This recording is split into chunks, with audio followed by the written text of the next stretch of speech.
কুরুক্ষেত্রের যুদ্ধের টান টান উত্তেজনা। একদিকে কৌরবদের বিশাল সেনাবাহিনী, অন্যদিকে পাণ্ডবদের আত্মবিশ্বাসী সৈন্যদল। ঠিক যখন যুদ্ধ শুরু হতে যাবে, অর্জুন তার বিশাল গান্ডীব ধনুক হাতে তুলে নিলেন। কিন্তু জানেন কি, গীতার প্রথম অধ্যায়ের 20 নং শ্লোকে অর্জুন এমন এক নামে ডাকা হয়েছে, শুনলে আপনিও চমকে যাবেন। কেন তাকে বানর চিহ্নিত পতাকাধারী বলা হলো? এর পিছনে লুকিয়ে আছে এক অবিশ্বাস্য রহস্য। অর্জুনের সেই বিশাল নামের রহস্য। গীতার এই অংশে অর্জুনকে বলা হয়েছে কপিধ্বজ, সহজ বাংলায় যার অর্থ রথের পতাকায় একজন বানরবীর অবস্থান করছেন। এখন প্রশ্ন হলো, পৃথিবীর শ্রেষ্ঠ ধনুর্বীর অর্জুনের পতাকায় কেন একজন বানরের ছবি থাকবেন?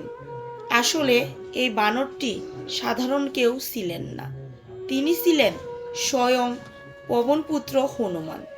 ত্রেতা যুগে সেই অপরাজেয় শক্তি, দাপর যুগে অর্জুনের রথের উপর বসে পুরো যুদ্ধটি পরিচালনা করছিলেন। কেন তিনি সেখানে ছিলেন? কারণ যেখানে স্বয়ং ভগবান শ্রীকৃষ্ণ সারথি হিসেবে আছেন, সেখানে তার পরম ভক্ত হনুমানজি থাকবেন না তা কি কখনো হয়? অজানাকে জানা। ইতিহাস বলছে, যুদ্ধের আগে মহাবলী ভীমের সাথে হনুমানজির দেখা হয়েছিল। তখন হনুমানজি কথা দিয়েছিলেন যে তিনি যুদ্ধের সময় পতাকায় অবস্থান করে এমন এক গর্জন করবেন যেন তা শত্রুর পক্ষে বুক কাঁপিয়ে দেবে। আরেকটি অবাক করা কথা হলো, অর্জুনের রথটি ছিল সাধারণ কিন্তু আগুনের গোলার মতো শক্তিশালী। এই 20 নম্বর শ্লোকটি আসলে আমাদের জানান দিচ্ছে যে অর্জুন শুধু একা যুদ্ধ করছেন না, তার সাথে আছে প্রকৃতির শ্রেষ্ঠ শক্তি, ঈশ্বরের আশীর্বাদ। বর্তমান জীবনের সাথে মিল। এখন আপনি বলতেই পারেন, এই কয়েক হাজার বছর আগের পুরনো গল্প দিয়ে আমাদের কি লাভ? একটু ভেবে দেখুন তো। অর্জুন কিন্তু সব প্রস্তুতি নিয়েই যুদ্ধে নেমেছিলেন, কিন্তু যুদ্ধ শুরু হওয়ার ঠিক আগের মুহূর্তে তিনি একবার থামলেন এবং পরিস্থিতির পর্যবেক্ষণ করলেন। এই শ্লোক আমাদেরকে শেখায়, বড় কোনো চ্যালেঞ্জ নেওয়ার আগে নিজেকে শান্ত করা এবং আপনার পিলার অফ সাপোর্ট বা শক্তির উৎসের কথা ভাবা খুব জরুরি। আপনি যখন ন্যায়ের পথে থাকেন, তখন অদৃশ্যভাবে কোনো না কোনো মহৎ শক্তি আপনাকে সাহায্য করে, ঠিক যেমনভাবে হনুমানজি অর্জুনকে রক্ষা করেছিল। রহস্যময় শেষ।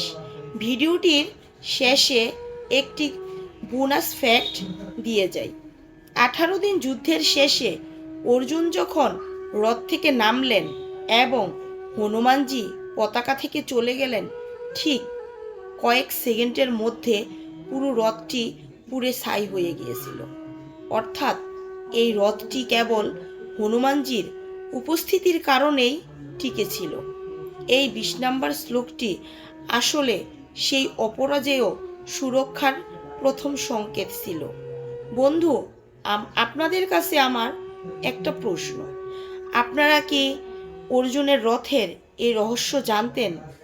আপনারা কি মনে করেন আমাদের জীবনেও এমন কোনো এক অদৃশ্য শক্তি আমাদেরকে রক্ষা করে? আপনার মূল্যবান মতামত কমেন্টে অবশ্যই জানাবেন। গীতার এই রকম অজানা সব তথ্য সহজ ভাষায় জানতে আমাদের সাথেই থাকুন। সাবস্ক্রাইব করতে ভুলবেন না। দেখা হবে পরের পর্বে।